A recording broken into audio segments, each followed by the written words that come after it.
దండం పెట్టి చెప్తున్నా, తప్పైంది మాధురి, నాది, నా వైఫ్ది, ఆ వీడియో తీసిన వాళ్ళది అని చెప్పేసి డాన్సర్ అయినటువంటి ఈశ్వర్ సాయి ఒక వీడియో రిలీజ్ చేసి మా బాధితురాలికైతే సారీ చెప్పిండు ఫ్రెండ్స్.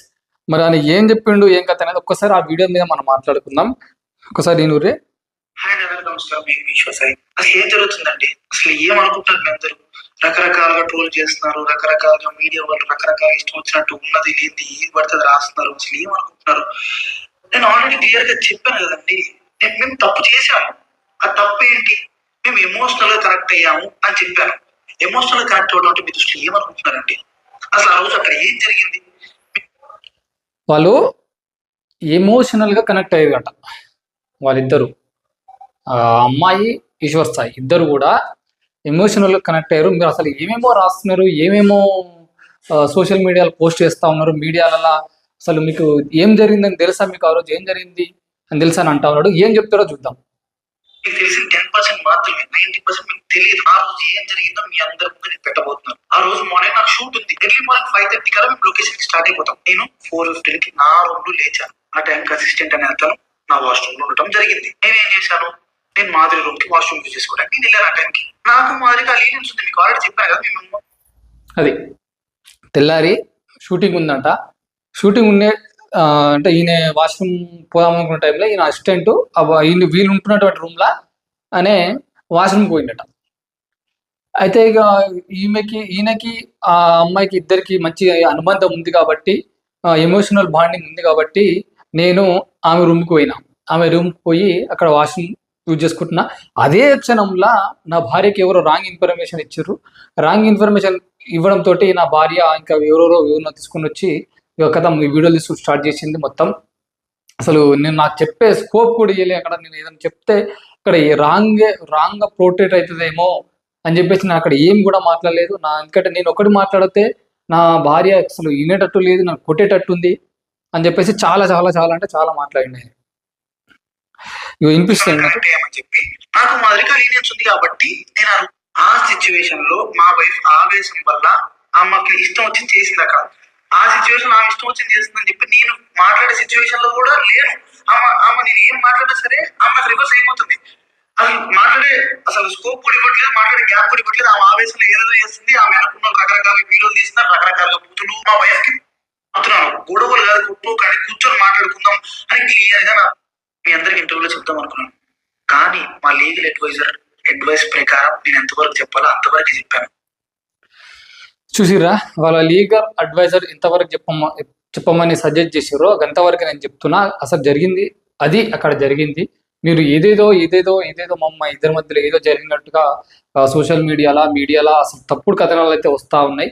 వీటన్నిటికీ నేను ఖండిస్తా ఉన్నా అని చెప్పేసి చెప్తూనే, వివరణ ఇస్తూనే ఆఖరికి అనే దండం పెడతా అని చెప్పేసి ఏం జరిగింది తరపు నుంచి రిలేషన్షిప్ అనే పేరు, అక్రమ సంబంధం అనే పేరుతో నాకున్న సిచ్యువేషన్ నాకు పదాలు తప్పితే నాకు వేరే ఏం రాలేదు. నాకున్న డిప్రెషన్ కి అమ్మ మాదిరి నీకు నా తరపు నుంచి, నా భార్య తరపు నుంచి, నా భార్య వెనుకున్న వాళ్ళ తరపు నుంచి నీకు క్షమాపణ కోరుకుంటున్నాను.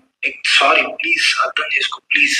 వాళ్ళకి ఏం తెలియకుండా వాళ్ళ నోటికి వచ్చినట్టు మాట్లాడినందుకు, వాళ్ళు వీడియో అప్లోడ్ చేసినందుకు, నీ మీద చేసుకున్నందుకు నేనైతే సారీ చెప్తున్నాను. Sorry sorry sorry sorry sorry జరిగిన నష్టానికి. చూసిరా, మొత్తం మీద అయితే ఈశ్వర్ సాయి అని ఆ అమ్మాయికి అయితే సారీ చెప్పిండు. దండం పెట్టి మరి సారీ చెప్పిండు. మరి అసలు ఇక్కడ పొరపాటు ఎవరిది అంటే నాకు అనిపించిన దాని ప్రకారం, ఫస్ట్ ఒకవేళ వాళ్ళిద్దరు ఆ రూమ్లో ఉన్నారనుకోండి, ఫస్ట్ వాళ్ళ భార్య చేయాల్సిన పని ఏంది?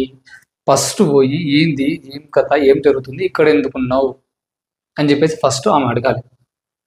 ఆమె అడగకుండా ఎవరో ఇన్ఫర్మేషన్ ఇచ్చారు కదా అని అక్కడ ఉన్నాడు కదా అని చెప్పేసి పోయి వాళ్ళు ఆమె రూమ్లో ఉండేసరికి కథ వీళ్ళిద్దరి మధ్యలో ఏదో జరిగింది అని చెప్పేసి అనుమానంతో ఇంకా వీడియో తీసిన అయితే అసలు పాపం బూతులు మాట్లాడుతూ ఉంది ఆ వీడియో తీసిన అమ్మాయి. అసలు ఏం జరిగింది ఫస్ట్ అడగాలి కదా. అడగకుండానే కథం వీడియో తీసి సోషల్ మీడియాలో పెట్టారు. ఇప్పుడు అందరి ఇజ్జత్ బజార్లో వేసుకున్నట్టు అయింది. వాళ్ళ ఇజ్జత్ వాళ్ళే, అందరి పరువు పోయిందట. ఆ వీడియో కనుక బయటికి రాకుండా అక్కడ ఏం జరిగింది, ఇక్కడ ఎందుకున్నావు అని చెప్పేసి ఆమె వాళ్ళ భర్తని వివరణ అడిగినా, ఆ అమ్మాయిని వివరణ అడిగినా అది అక్కడితో సమసిపోయేది. ఇంత పెద్ద లొల్లి కాకపోవు, అసలు ఫోక్ ఇండస్ట్రీ మీద ఇటువంటి చెడు ఆరోపణలు కూడా వచ్చేటి కావు. ఆఖరికి ఫోక్ ఇండస్ట్రీ వాళ్ళు అందరూ వచ్చి కూడా, యూనియన్ వాళ్ళు వచ్చి ప్రెస్ మీట్ పెట్టి జానులీరి కూడా స్పందించి, జానులీరి స్పందన మీద కూడా మళ్ళీ వ్యతిరేకంగా ట్రోల్స్ రావడం. ఒకవేళ ఆమె చెప్పకపోయినా, అంటే వీడియో తీయొద్దని చెప్పకపోయినా, ఎవరైతే తీసి అప్పుడు చేసారో వాళ్ళకి తప్పు. ఆఖరి సార్ అయితే చెప్తా ఉన్నాడు కదా, సార్ చెప్తున్నాడు కదా, ఆ అమ్మాయి భవిష్యత్తు ఏంది అసలు. ఆ అమ్మాయి ఒక మాట కూడా మాట్లాడకుండా బెడ్ మీద కూర్చొని సైలెంట్ గా ఉండిపోయింది. ఆమె పోయి ఆమెను కొట్టడం, ఇవన్నీ జరిగిన చూసినాం మనం. కానీ ఇలాంటి సంఘటనలు జరిగినప్పుడు, అండ్ ఎవరైనా కూడా భార్య భర్తల మధ్య జరిగినప్పుడు, భార్య తప్పు చేసినా భర్త తప్పు చేసినా ఫస్ట్ ఇక వీడియో తీసి సోషల్ మీడియా పెట్టుడు బంద్ చేయరు. అది చాలా అంటే చాలా ప్రమాదకరం. ఎందుకంటే అది చూసిన తర్వాత ఎవరి మైండ్ సెట్ ఎట్లా మారుతుందో తెలియదు, ఎవరు ఏ అగత్యానికి పాల్పడతారో కూడా తెలియదు. కాబట్టి ఫస్ట్ నిదానంగా, మనకు అనిపించవచ్చు తప్పు చేసినప్పుడు ఎట్లా ఊకుంటా నేను, అంటే నా భాగస్వామి తప్పు చేసినప్పుడు ఎట్లా ఊకుంటాను అనిపించవచ్చు. అనిపించినా కూడా వాళ్ళని వివరణ అడిగి తెలుసుకొని, ఇష్టమైతే వాళ్ళతో కలిసి ఉండడమా లేదంటే విడిపోవడమా, ఈ రెండు ఏదో ఒకటి జరగాలి తప్పితే, లేదంటే వాళ్ళని మార్చుకోవడమా, మారతారా లేదా అని ఒక కౌన్సిలింగ్ తీసుకొని అది మారే అవకాశం ఉంటే కలిసి ఉండడం, మారే అవకాశం లేనప్పుడు విడిపోయి ఎవరి దారిన వాళ్ళు బతకడం, ఇది సొల్యూషన్. అంతేగాని ఇట్లా సోషల్ మీడియాలో పెట్టుడు, మళ్ళీ ఇట్లా వివరణ ఇచ్చుడు, అది పెంటవుడు, చాలా అంటే చాలా దుర్మార్గమైనటువంటి విషయాలు అనిపిస్తాయి అన్నట్టు. ఇవన్నీ పనికిరాని సోషల్ మీడియాలో ఇవన్నీ పెట్టినా కూడా జనాలు కూడా ఇదేందిరా అంటే, ఎంతో ఆదరణకు నోచుకున్నటువంటి, ఎంతో ఆదరణ ఉన్నటువంటి వాళ్ళు దొరికేసరికి వాళ్ళందరూ ప్రజలు కూడా పని ఉన్నా కూడా ఇదే ఒక పనిగా పెట్టుకొని చూడడం చేసుకుంటూ ఉంటారు.